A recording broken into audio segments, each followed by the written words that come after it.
Hello guys, welcome back another video. Today in this video we are going to discuss about Cvneed.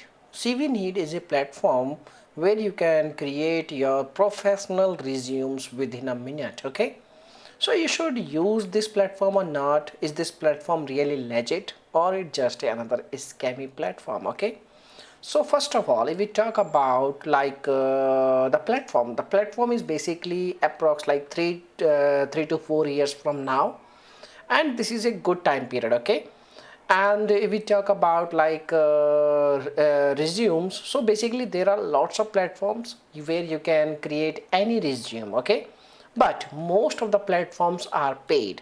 When you are going to use their platform to creating any resume, and in the end when you are going to download your resume, like they will ask you to make a payment, and they will promise or they will mention on their website when you clearly check what are the charges.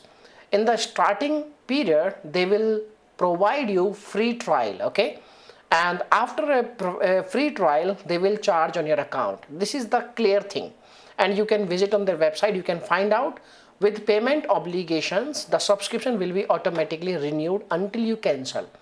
So basically if you don't like their service, if you don't like their resumes, you have to cancel your subscription.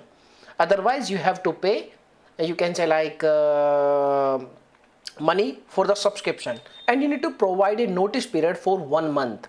You can cancel your subscription within, you can say you have to provide like 1 month notice period. So this is a very big time period, 5 days or 6 days notice period is good, but 1 month notice period is really big. Okay, and if we talk about like the problem, so basically when you check out their reviews on Trustpilot, they have good reviews on Trustpilot, like in the form of negative. Okay, and why they have negative reviews? Due to their policy, 1 month notice period. All the customers are, you can facing problem related to cancellation. All the customers, you can visit on Trustpilot and you can check out, and you can see reviews related to negative. All are complaining subscription model is not too good. Okay, so basically if you want to use their platform, you have to cancel your subscription within notice trial period, or otherwise if you forget to cancel your subscription in trial period, then you have to pay fees in the form of subscription. Okay, so this is the only problem. Otherwise the brand is legit, there is no problem. Okay, it depends on person to person. So this is the information. Now if you have any other questions, you can make a comment. I will reply very soon, and thanks for watching this video. Bye bye, take care, see you soon in the next video.